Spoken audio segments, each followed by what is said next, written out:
Welcome into SportsCenter. I'm Elle Duncan alongside my sis, Christine. Hello. And we're holding you down as we're getting ready for the weekend. PTS coming right back in a couple of minutes. They'll debate the most important player in the Clippers-Sun series and how the Lakers are preparing for Ja Morant. Yep, all that. Plus, what's the future for DeAndre Hopkins? Continues. We are just 13 days away from the NFL. Exactly 30 years ago tonight, when the Bulls and Heat were facing each other, only in Chicago, something happened that will go down as one of the more memorable in the history of that storied franchise. And no, it is not an iconic MJ shot either. On this night in 1993, a 23-year-old office supply salesman from the Chicago area named Don Calhoun was asked to do the impossible in front of more than 18,000 fans, and with the eyes of future Hall of Famers upon him, Calhoun was given one chance to sink a 3/4 length shot for $1 million. What happened next? John Barr has more in tonight's SportsCenter report. But it didn't end with the shot. Don Calhoun's $1 million payment came to him over 20 years in $50,000 installments, and it helped him raise 4 kids. Don's oldest son, Clarence, who you just heard John mention, was the first in his family to graduate college and is now a doctor in the Chicago area, and says his father's experience inspired him to aim high. By NFL Live's Mina Kimes. Give me a couple of teams, Mina, who should be on the phone right now with the Cardinals saying, give me the D-Hop.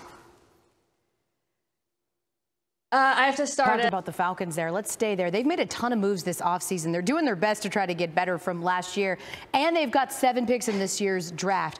How competitive do you think they can be in a really wide open NFC South? I think they can be. Those 7 picks, 3 of those come within the first 75 picks. So certainly an opportunity to make an immediate impact on that team. Mina Kimes always makes an impact when she joins us here on SportsCenter. This week, we learned great things happen if you skip school, kids. 9-year-old DeAndre DeRozan begged her dad, DeMar, to let her miss school so that she could go to Toronto for the Bulls play-in game. And it worked. She did this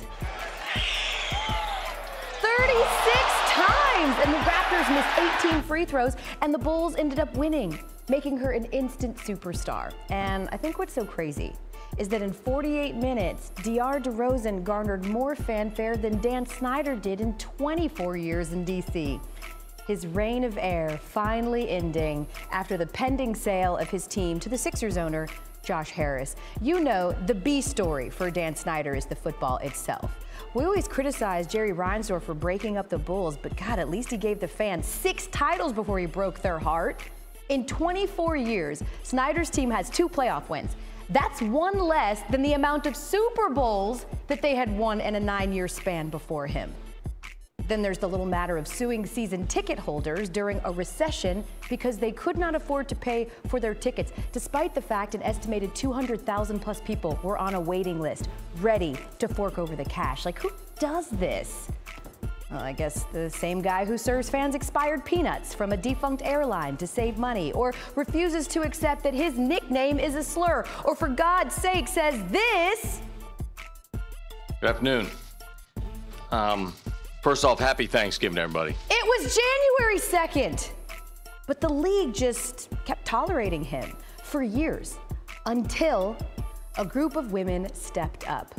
For years, 40 former employees told their accounts of the toxic workplace that he'd orchestrated over, one with allegations that ranged from peeping Tom-like videos to sexual assault. They shared their stories with the media and then investigators, and when only the middlemen were falling and the superficial assurances were coming that Dan would step back, it's Tanya's team now.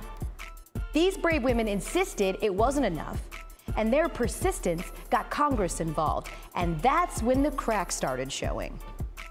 I believe that there's merit to remove him as owner.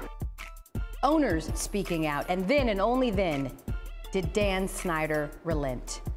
And of course, by relent, I mean shirk away from all accountability while turning a $5 billion profit on the sale of the team that he cratered. I don't think I've seen someone profit off of a stinker like that since... Oh, no. Well, I'm pretty sure they're doing races in space at this point, Christine. It's hard to feel like anybody won, literally or figuratively. But at the very least, one of the most disgraceful runs in ownership history is over.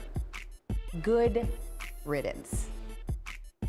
now when it comes to the Bulls. I think that they're actually feeling really good, Miami, about this. Yeah, for sure. Not having that. They can at least make 50%, more than 50% of it. You gotta hope so.